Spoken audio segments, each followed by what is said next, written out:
जय हिंद defence aspirants, welcome back to target defence academy. तो जैसा कि मैंने पहले प्रीवियसली एक वीडियो रिलीज किया था एमएनएस को लेके, राइट। एमएनएस को लेके आपको ये बताया गया था कि एमएनएस कब आता है, क्या एलिजिबिलिटी क्राइटेरिया है, क्या एज फैक्टर है, सारी चीजें आपके प्रोसेस में आई थी, राइट। अब इंपॉर्टेंट चीज क्या हो जाती है कि जब हम उसके बारे में पढ़ रहे हैं तो भाई आधी अधूरी नॉलेज तो बहुत डेंजरस है, तो क्या ऐसा करें कि हमारी नॉलेज और ज्यादा एनरिच हो जाए। तो आज हम डिस्कस करेंगे कि उसी पर्टिकुलर एग्जाम के लिए पैटर्न क्या है, सिलेबस क्या है और इंपॉर्टेंट डेट्स हमें क्या क्या याद रखनी है before filling the examination form, ठीक। तो जब एमएनएस की बात कर रहे हैं तो एमएनएस जैसा कि हमने बताया था मिलिट्री नर्सिंग सर्विसेज है, जिसको 2024 को हम प्लान करके चल रहे हैं। दैट अगर हम 2024 में दे रहे हैं, अब जो बच्चा इस साल दे रहा है ऐसा तो है नहीं कि वो अगले साल नहीं बैठेगा इनकेस अगर उसका क्वालिफाई नहीं होता, ठीक। प्लस वो फ्रेशर भी है जो अगले साल देगा, जिसका फर्स्ट अटेम्प्ट होगा। एंड थर्ड चीज, वो बच्चा भी है जो फाइनली इमेजिन कर रहा है कि नहीं भाई मुझे आने वाले समय में इस एग्जाम में अपीयर होना है, ठीक है। तो उन सबके लिए ये सेक्शन है। अब आते हैं एमएनएस के सिलेबस पे। जब एमएनएस के सिलेबस पे आते हैं तो सब्जेक्ट और टॉपिक दिया हुआ है, ठीक है। इंग्लिश पे आते हैं। इंग्लिश में हमसे क्या क्या टॉपिक पूछे जा सकते हैं या पूछे गए हैं। To be very frank, if I am here you don't need to take any tension regarding English, ठीक है। क्योंकि इंग्लिश में एनडीए लेवल जैसे बाकी एग्जाम्स होते हैं डिफेंस के, उसमें जो इंग्लिश आती है आपकी कुछ अलग नहीं आती है, आपकी भी वहीं से आती है। बस फर्क इतना होता है कि आपकी इंग्लिश का लेवल इतना हाई नहीं होगा जितना उन बाकी कॉम्पिटेटिव एग्जामिनेशन का होता है, क्योंकि already you are coming after qualifying the NEET UGC examination, ठीक है। आप उसको कहीं ना कहीं उसमें एक रैंक ला रहे हो, तब आप इसके लिए अपीयर हो रहे हैं। उसके लिए मैंने सेफ स्कोर भी बताया था कि 450 से 500 के बीच में अगर आपकी रैंक बज रही है तो आप बिल्कुल सेफ पे हैं, सेफ जोन में हैं।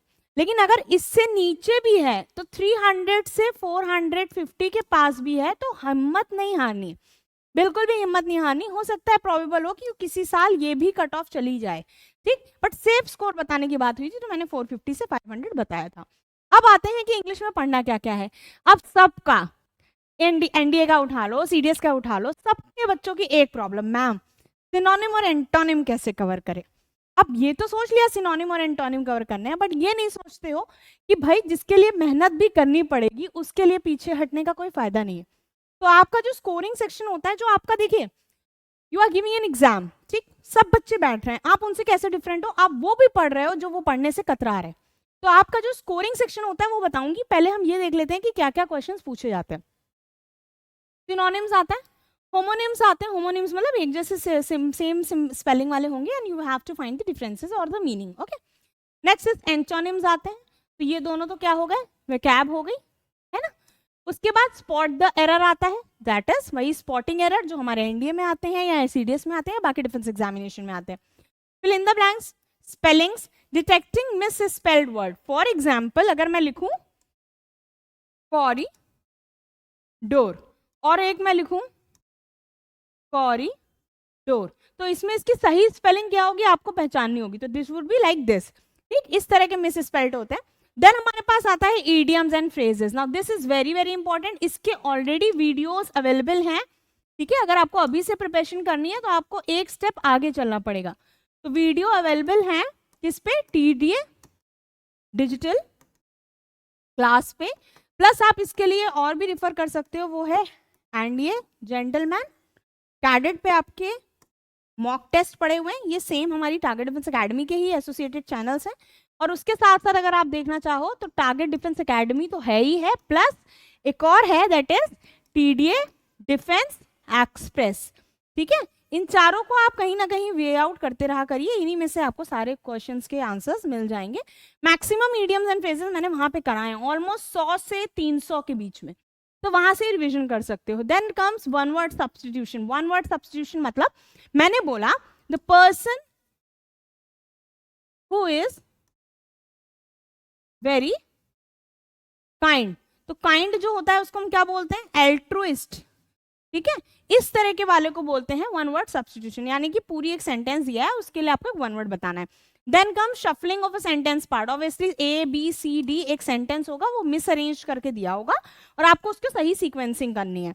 उसके बाद जैसे मैंने बोला Ram is good boy in the class, तो इस सेंटेंस को मैं दे दूं इन द क्लास, ऐसे कर दूं राम गुड बॉय इज, ठीक है, तो आप अपने आप लगा लो कि Ram is good boy in the class. इस तरह से आपकी सेंटेंस शफलिंग आती है। ठीक है, उसके बाद shuffling of sentence in a passage. अब पैसेज भी बड़े बड़े दे दिए जाएंगे, एक लंबा पैसेज है कई सारी लाइंस का, और आपको इसको ऊपर नीचे करके अरेंज करना है। ठीक है, ये हो गया। उसके बाद क्या बोला, इंप्रूवमेंट। इंप्रूवमेंट का मतलब क्या है कि सपोज आपको कोई पर्टिकुलर स्टेटमेंट दी गई, उसमें यहाँ पे कोई एरर थी तो आपने उसमें इंप्रूवमेंट कर दी। अब आते हैं नेक्स्ट पे, और क्या आता है, क्लोज पैसेज आता है। मतलब एक पैसेज आएगा पूरा रिटन, क्योंकि ऑब्वियसली आप इंग्लिश के लिए बहुत ज्यादा अच्छे माने जाओगे आफ्टर 12, तो एक नॉर्मल से पैसेज होगा, उसमें ब्लैंक्स होंगे, वो आपको फिलअप करने होंगे according to the need of the particular passage. वो ज्यादा टफ नहीं आता, इजी आता है, बट थोड़ा टाइम टेकिंग होता है अगर आपने प्रैक्टिस नहीं की। Okay, then comes your comprehension and passage. Comprehension क्या है, एक लंबा सा पैसेज आएगा, वो आपको पता ही है, उससे आपको क्वेश्चन फाइंड आउट करने हैं। इस बार जो कि एनडीए में भी देखा गया, सीडीएस में आता ही है। तो मैंने कहा ना, जितने डिफेंस एग्जाम्स है, कुछ ना कर पाना तो सिर्फ उनके इडियम्स एंड फ्रेजेस सारे लगा लो, नॉर्मल लगा लो। अभी से भी प्रिपरेशन स्टार्ट करोगे तो 2024 में ऑल इंडिया रैंक आ जाएगी आपकी। ठीक है, चलिए आते हैं नेक्स्ट में। नेक्स्ट हमारे पास जो है वो सेक्शन है बायोलॉजी का। फॉर एग्जाम्पल हमारी साइंस से आते हैं क्वेश्चंस, इंग्लिश से आते हैं और जीके से आते हैं। ठीक, जैसे ही हम बायोलॉजी पे आएंगे, बायोलॉजी क्यों मैटर करती है, बायोलॉजी इसलिए मैटर करती है क्योंकि बायोलॉजी सबसे ज्यादा इंपॉर्टेंट है फॉर द नीट एस्पिरेंट। तो जब बायोलॉजी इंपॉर्टेंट है तो उससे क्या पूछा जाएगा, कुछ नहीं। अगर मैं इसको वन नट शेल में बोलूं तो हम ये बोलेंगे कि क्लास 11 प्लस 12 की एनसीईआरटी थॉरोली पढ़ लो। और एक चीज ये भी कह सकते हैं कि अगर आप ऑलरेडी नीट का एग्जाम देके आए हो तो ये आपके ऑलरेडी प्रिपेयर होगी, तो ये स्कोरिंग पोर्शन अपने आप में है, ये तो आपको छोड़ना ही नहीं है। तो human physiology, biotechnology and its application class 12th में है, टेक्सोनॉमी 11th में है, then cell and molecular biology आ गया आपका 11th class, reproduction is in class 12, then genetics and evolution is again in class 12, then human health and disease is again, this is very very important chapter, इससे पक्का questions आते हैं। ठीक है, उसके बाद biochemistry, it is again in class 11th में ज्यादा है, 12th में कम है। जैसे क्रेब्स साइकिल हो गई है ना, केल्विन साइकिल हो गई, वो सब है। प्लांट्स फिजियोलॉजी हो गई, बायोडाइवर्सिटी, इकोलॉजी एंड एनवायरमेंट, ये सब क्लास 12th में। तो all of these questions will come from class 11th and 12th NCERT. अब मैम हम क्या करें, 11th 12th की आपने अच्छे से तैयारी की थी, आपने अपना नीट दिया था, आपका वहां से प्रिपेयर्ड है, आप इसकी एक बार थॉरो प्रैक्टिस दोबारा क्वेश्चंस की करिए। आप पढ़ना नहीं इस एग्जाम के लिए, खाली रिविजन करना, क्योंकि नीट में रैंक पाइए, दैट मीन्स कि आपका मैक्सिमम अच्छे से तैयार है। अब आते हैं अपने नेक्स्ट सेक्शन पे। नेक्स्ट है physics. Physics obviously bio students के लिए, मैं ये नहीं कह रही मेजॉरिटी, बट काफी बच्चों के लिए एक थोड़ा टफ जोन रहता है, तो क्यों टेंशन लेनी, बायो अच्छे से करो, बाकी हैंड्स वहां मारो ना जहां से आपके स्कोर अच्छे आ सकते हैं। जहां टफ है उसको क्यों इतना ज्यादा परेशान हो रहे हो, उसके क्वेश्चन क्या पता एग्जाम में हो भी ना पाए और उसको टाइम भी एग्जाम से पहले ज्यादा दे दिया। तो जल्दी से टॉपिक देख लेते हैं कि properties of matter, electrostatics, current, electricity, magnetic effects of electric current, electromagnetic induction, alternating current, laws of motion, work energy and power, optics, dual nature of radiation and atomic physics, nuclear physics and semiconductors and devices. ये पूरा आपका 11th plus 12th की physics है। Again same concept कि अगर NEET का paper दिया है तो बेसिक्स आते होंगे। ठीक है, जब मैंने अपने टाइम में दिया था तो क्वेश्चंस बहुत सिंपल होते थे, इजी टू डू होते थे। ठीक है, तो उसमें इतनी ज्यादा डिफिकल्टी नहीं होती थी। अभी भी इतना ज्यादा टफ नहीं करेंगे, जस्ट बिकॉज ये नीट के थ्रू ला रहे हैं तो थोड़ा सा उसका कॉम्प्रिहेंसिव लेवल हाई हो सकता है। ठीक, anyways no issue in that. अब आते हैं हम अपने नेक्स्ट सेक्शन पे, केमिस्ट्री पे आते हैं। केमिस्ट्री आ गया वही सेम कोर्स जो 11th 12th का है, एटॉमिक स्ट्रक्चर आपसे पूछा ही जाएगा, ब्लॉक एलिमेंट्स हो गए, कोऑर्डिनेट केमिस्ट्री हो गई। कोऑर्डिनेट केमिस्ट्री क्या थी, कोऑर्डिनेशन केमिस्ट्री वही है जिसमें हमारा क्या बनता था, लाइगेंड्स बनते थे। ठीक, उसके अलावा सॉलिड स्टेट, फिर थर्मोडायनेमिक्स, केमिकल इक्विलिब्रियम हो गया, केमिकल काइनेटिक्स हो गई, इलेक्ट्रोकेमिस्ट्री हो गई, आइसोमेरिज्म हो गया, उसका अल्कोहल ईथर्स हो गया, ये पूरा ऑर्गेनिक में आ गया। ठीक है, ये पूरा ऑर्गेनिक है, इसके लिए कुछ मत करना। क्लास 11 प्लस 12th की पार्ट 2 एनसीईआरटी कर लेना, क्वेश्चन कर ले जाओगे, मैं गारंटी ले रही हूँ। अगर मान लो नीट में बहुत अच्छा स्कोर भी नहीं हुआ और एक बार प्रोबेबल है कि मैम अब इसको तो क्लियर करा दें, इस तरह से तैयारी करो। फिर जनरल नॉलेज पे आता है, क्योंकि देखो मैं बिलीव करती हूँ कि सिर्फ बताना इंपॉर्टेंट नहीं है, उसके साथ साथ अच्छे से समझाना भी इक्वली इंपॉर्टेंट है। जनरल नॉलेज में क्या आएगा, जनरल नॉलेज में लिख के दे देना बहुत इजी होता है। ठीक है, जनरल नॉलेज में आपका क्या आएगा, कहीं ना कहीं थोड़े से सिमिलैरिटीज बेसिस पे, जैसे बोलेंगे India is to New Delhi, Japan is to what, तो जापान इज टू टोक्यो, तो इसमें आपसे जीएस भी पूछ ली और एक तरह से रीजनिंग भी हो गई। इस तरह के क्वेश्चंस आपको अक्सर देखने को मिलते हैं एफ कैट में। ठीक है, तो हो सके तो कहीं से अगर एफ कैट के प्रीवियस ईयर मिल जाए तो उनको एक बार प्रैक्टिस कर लेना, एक आइडिया लग जाएगा।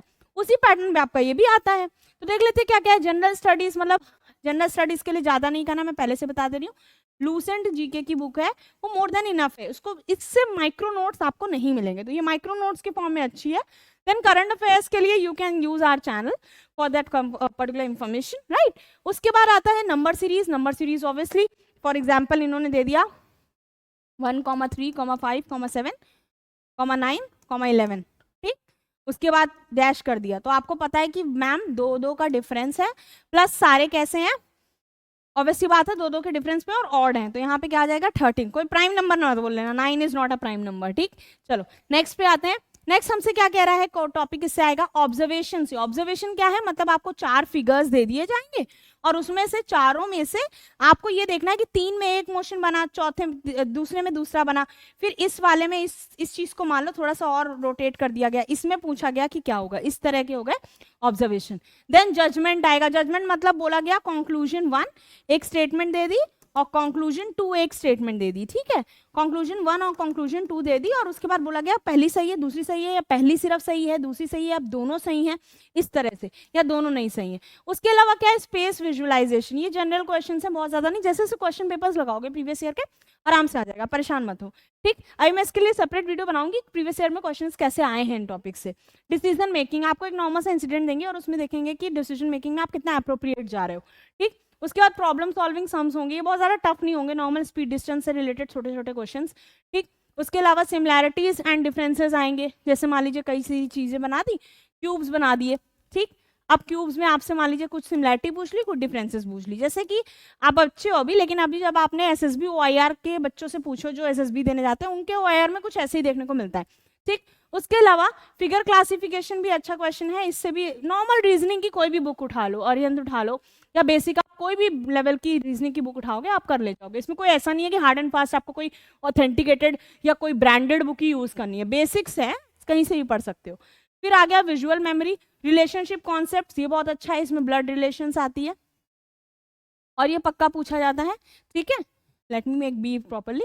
उसके बाद क्या आया, नॉन वर्बल सीरीज हो गई, अर्थमेटिक कंप्यूटेशन हो गई, अर्थमेटिक में पूरी मैथ्स आ गई आपके, एनालिटिकल फंक्शंस हो गए। एनालिटिक फंक्शंस मतलब जनरल, जैसे मान लो ऐसे करके दिया, ऐसे +3 + 0 = समथिंग दे दिया और कुछ करके इस तरह से क्वेश्चंस आपसे पूछ लिया कि इसमें से कौन सा लगाएं सिंबल कि वो सही बैठ जाए। अब इसमें ऐसे वर्बल में आपको थोड़ा सा आइडिया लग जाएगा। When I will bring some questions along with this, you will able to try out कि हाँ कैसे उन चीजों को करना है, ठीक। ये तो हो गया नॉर्मल। अब आते हैं जनरल नॉलेज, तो खत्म हो गई ma'am. So general knowledge not so general कि आप कर लो, इसके लिए एक लेवल आपको करना पड़ेगा। अब ये आता है कि अच्छा नोटिफिकेशन कैसे आता है, क्या होता है, तो पहले ये चीज जो सबसे इंपॉर्टेंट है इसको नहीं भूलना।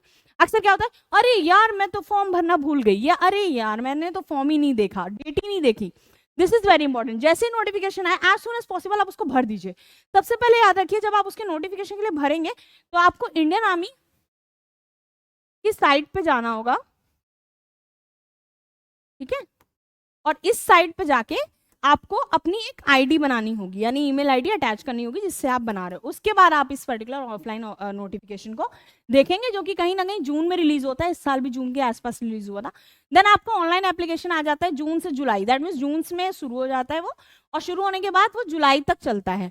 तो बहुत ज्यादा इस टाइम पे पीक टाइम रहेगा, बहुत ध्यान से उसको भर देना। Last date of online application आपकी जुलाई रहती है फॉर ऑब्वियस रीजंस, क्योंकि मैंने ऊपर बता दिया। एडमिट कार्ड 2 वीक्स बिफोर आता है, ये बहुत ज्यादा कंसर्न की बात नहीं है, क्योंकि जब ये तैयार है तो इसके लिए तो बच्चा ऑब्वियसली देखेगा ही, बट कहीं आप किसी और चीज में बिजी हो भूल जाओ तो ये चीज देखना मत भूलना। देन रिटर्न एग्जामिनेशन डेट अभी अनाउंस नहीं हुई है फॉर ऑब्वियस रीजंस की 2024 है, तो वो उस हिसाब से चलेगा। ये तीनों चीजों का फॉलो करते रहिए रेगुलरली, चाहे आप देखिए, टू बी वेरी फ्रैंक, आप चाहे यहाँ फॉलो करिए चाहे आप कहीं भी फॉलो करिए, बट आप उस चीज से ना कहीं टच में रहिए, बिकॉज अगर आपने उस चीज को छोड़ दिया तो आपको पता नहीं चलेगा क्या चल रहा है, क्या चेंजेस हुए, क्या कुछ नए फ्रीक्वेंट चीजें आ रही हैं, या कुछ अलग से कोई नोटिस दिया गया, कोई अमेंडमेंट की गई नोटिफिकेशन में। इसलिए अब आते हैं नेक्स्ट। एक बार क्या हुआ था, ऐसे ही हुआ था, एक बच्चा था तो उसने सोचा नोटिफिकेशन तो हर साल सेम ही आता है, बट उस टाइम पे थोड़े चेंजेस कर दिए गए थे एंड फिर उसको बहुत प्रॉब्लम फेस करनी पड़ी, तो ये अवॉइड करना। सब्जेक्ट मैं बता ही चुकी हूँ, एक सेकेंड, ठीक है। इंग्लिश से आपका कितना आता है, साइंस, जनरल साइंस आता है, जनरल नॉलेज से आता है। जनरल साइंस में आपका पीसीबी तीनों कवर हो गया, चूंकि आप अच्छे से कर लोगे क्योंकि आप नीट एस्पिरेंट हो, ठीक है। और उसके बाद आपका बचा जनरल नॉलेज और इंग्लिश, जो कि आपका 50-50 क्वेश्चंस हैं, दैट मीन्स टोटल सम कितना हो जाता है 150 क्वेश्चंस का। आई बात समझ में? चलो अब आते हैं अपने नेक्स्ट स्लाइड पे, देख लेते हैं क्या है। नेक्स्ट स्लाइड है जिसका मतलब क्या है कि नोटिफिकेशन। अब ये जस्ट दिखाने के लिए आपको कि देखिए किस तरह से नोटिफिकेशन दिखता है, किसी की मिस गाइडेंस में आके गलत नोटिफिकेशन मत देखिए। इस तरह से आपका नोटिफिकेशन जैसे ये 2023 के लिए हुआ है, तो ये बीएससी नर्सिंग कोर्स की तरह से नाम से नोटिफिकेशन इंडियन आर्मी की साइट पे आपको मिल जाएगा, एसएससी यानी शॉर्ट सर्विस कमीशन के लिए। इस तरह से सारी चीजें लिखी रहेंगी, इसमें सारी एलिजिबिलिटी क्राइटेरियाज हैं जो हमने आपको बताए थे। फाइन, अब इसको आप और ज्यादा नोटिसेबल वे में नेक्स्ट वीडियो में देखने को देख सकते हैं। इसी तरह से यहाँ पे सारी चीजें कि एजुकेशन क्वालिफिकेशन क्या है, फिजिकल स्टैंडर्ड क्या है, SC/ST कैंडिडेट है तो उसके लिए क्या प्रोबेबिलिटी रखी गई है, सारी चीजें उसमें इंक्लूड हो गई। अब पॉइंट है मैम ये सब तो बता दिया, ये तो बताइए क्वेश्चन कहाँ से आते हैं। तो ये कुछ टॉपिक्स हैं जो मेरा ऑब्जर्वेशन रहा है प्रीवियस ईयर के क्वेश्चन पेपर से, और ये नॉर्मल है, ऐसा नहीं कि कोई नई चीज़ है। आपको कोई भी जनरल करंट अफेयर की बुक उठाएंगे, कोई भी स्टैटिक बुक उठाएंगे, आपको मिल जाएगा। ऑथर्स, नेशनल सेंटर्स, जैसे कोई साइंस सेंटर, कोई चीज़ कहाँ पे, गवर्नमेंट स्कीम्स जो है थोड़ा बहुत न्यूज़ में, फिर कोई मॉन्यूमेंट है तो कहाँ है, किसने बनवाया, फर्स्ट इन इंडिया क्या है, ठीक। उसके बाद ईडियम्स एंड फ्रेजेस पूछे जाएंगे। देन कम्स लेक्स और वाइल्ड लाइफ सेंचुरीज कैसी हैं, कहाँ पे सिचुएटेड हैं, ये बहुत इंपॉर्टेंट है, पूछा भी जाता है, ट्रिक से याद कर लोगे, अभी करा देंगे। रिवर्स हो गए, ठीक। उसके बाद फुल फॉर्म्स, ठीक। तो यहाँ पे थोड़ा सा एरर है स्पेलिंग का, फुल फॉर्म्स आ जाएंगी आपकी, ठीक है। फॉर एग्जाम्पल आपको ऐसे दे देगा, इतना सिंपल ऐसे देंगे नहीं, सार्क और इससे कहेगा फुल फॉर्म पूछेगा और आपको बतानी होगी। देन न्यूली अपॉइंटमेंट, जैसे कोई नया अपॉइंट हुआ है, कोई गवर्नर अपॉइंट हुआ है, कहीं पे कोई लेफ्टिनेंट जनरल बना है, इस तरह से। National innovation in the sense कि कोई भी कहीं पे कोई नई चीज बनी है, चंद्रयान हो गया, इस तरह से क्वेश्चन पूछ सकते हैं। देन कोई भी प्रोग्राम चल रहा है, हॉलीडेज यानी हॉलीडेज एज इन कि कहीं पे कोई हॉलीडे नया डिक्लेयर हुआ या कोई चीजें आ रही हैं तो उस बेसिस पे। And last but not the least is national games. National games कहाँ पे हेल्ड हुए, कौन सी ट्रॉफीज होती हैं, किसने जीता, कहाँ खेला गया। बेसिक आपको एक तरह से देखें तो करंट अफेयर्स और स्टैटिक का कॉम्बो बनाना है। This is all about questions. As soon as possible मैं वीडियोस में क्वेश्चंस लेके आऊंगी। If you want it please comment in the comment section so that I would know it. Thank you class, जय हिंद, जय भारत।